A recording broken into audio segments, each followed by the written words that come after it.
Ladies and gentlemen, boys and girls, cardaholics of all ages, welcome back to Big Al's Cards, and thank you so much for watching. And in today's video, I want to do a little bit of why I don't buy product in the secondary market. Not saying you shouldn't, but some things to consider as you make your purchases. Before we get into that, I do want to just remind you of my partnership with Loop, the app. If you use the link in my description, you get $10 in a credit on your first purchase on the app. Live breaks, group breaks, personal breaks, single cards, graded cards, boxes, you name it, it's there on Loop. All the sellers are vetted. It's safe to use. It's been really enjoyable so far. And it's always great to see fellow collectors enjoying what they love. So check out Loop. I hope you enjoy it as much as I do. So in this video, I want to talk about why I don't buy products in the secondary market and why I would be cautious doing so, especially in 2022, and things that I've seen in the past that I think still happen today. So I want to clarify before we get into it. I used to buy some stuff on secondary, and it was specifically hobby boxes. And that would be from a card store who also had an eBay account. That was about the extent of buying secondary. I don't like to buy secondary today. If I can get it at retail, if I can get it at MSRP, that's about the only time that I'm going to get it. Otherwise, it's just not something that I need in that moment. So why do I take that approach? One, I don't like supporting people who flip. I just don't. Call me old-fashioned, and that's okay. I'm allowed to have that opinion. You're allowed to disagree with me. I don't like buying from people who raise prices on retail. I can still get Topps Chrome at Walmart for 35 bucks a blaster. Why would I buy yours for 45? You know, like, if you're going to flip, be smart about it. Same thing with Prizm and Optic and Select. If I didn't eat it yesterday, I don't eat it today. That's just my belief personally. And second, I'd rather buy singles. I'd rather get the exact guy that I want for a fraction of the cost of the blaster than get a bunch of stuff that's just not going to be worth it. So the reason I do that is because of a little thing called rate of return. You might be more familiar with the term return on investment. If you want to use that term, it's not technically the correct one. Rate of return is technically the correct terminology.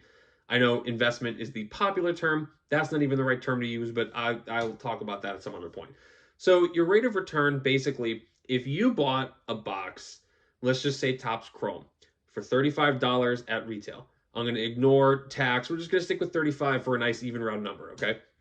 So if I bought it for 35, let's say that I pulled an autograph worth $50, okay? I sell that for 50. We're just going to, for sake of simple example, take out fees and things like that. So I'm just going to take my $50 sale, subtract the 35 for the cost of the blaster. $15 is my return. There's some other math with it that allows you to basically mail a percentage, and that is your rate of return. All right.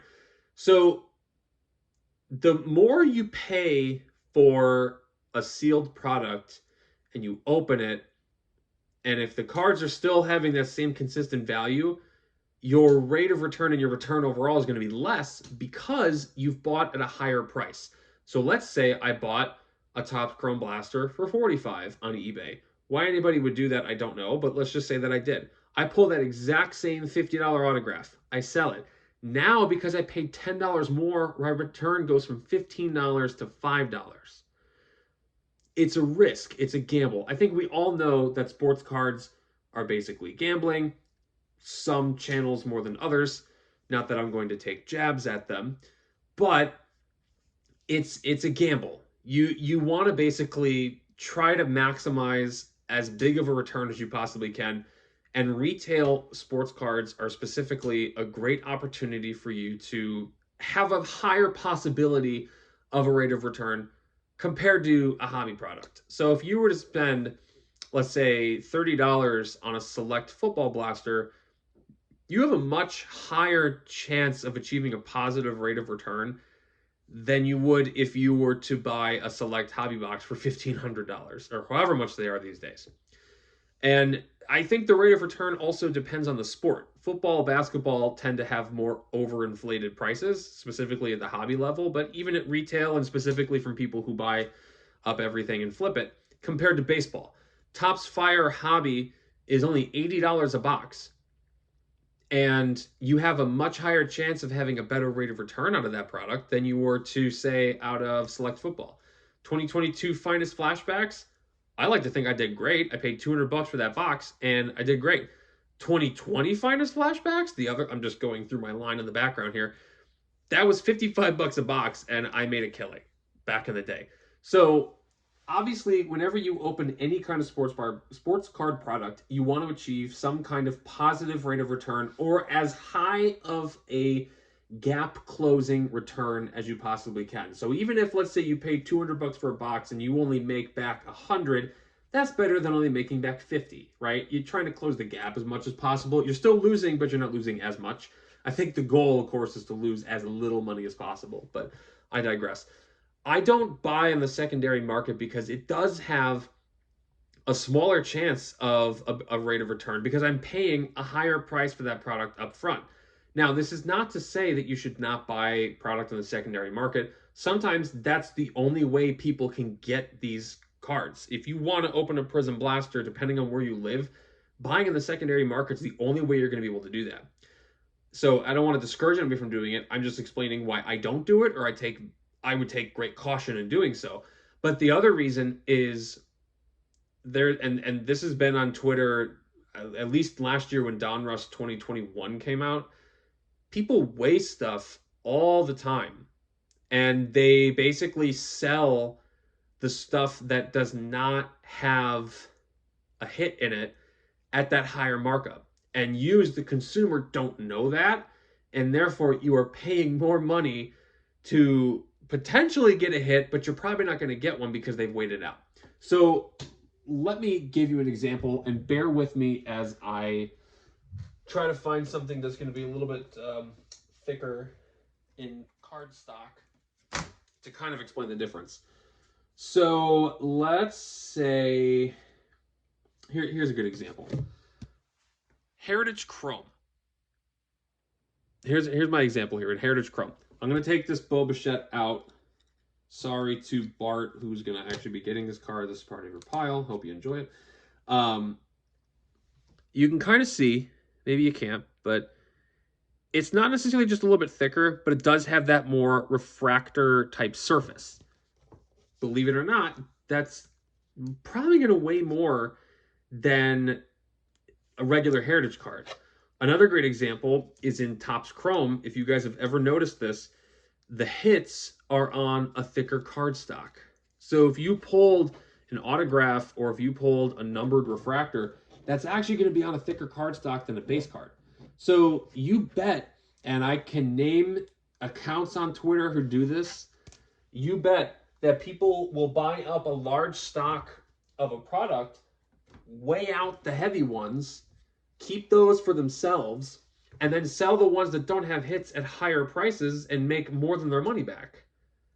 Limited Issue is a perfect example of this. The dude bought a whole bunch of Donruss football and broke a scale out, got the downtowns, and sold the rest of it, basically giving somebody the same impression that they had the chance of a downtown when they didn't. And especially at retail, you can't really do that at hobby as far as I know. I mean, I don't know, maybe Steel City does it, but you can't really. Retail is just so, I wouldn't buy it on eBay. I really wouldn't, because I just am too afraid of people basically taking advantage of that distance and not being able to know, do I actually have a fair shot of getting a hit or not? So it's all that to say, I personally am very wary about buying anything sealed on the secondary market. Number one, because I'm afraid it's been weighed. And number two, if you're paying a higher price, the chances of having a better rate of return or a better return on your purchase goes down. If you're not getting it at retail, you're paying more for it, so your return is probably going to be lessened even if you hit a huge hit. Even if you paid $40 for a Prizm Blaster, let's say, and you hit a $200 card, great, you still made $160, but you could have made $170 if you paid the $30 for it. You know what I mean?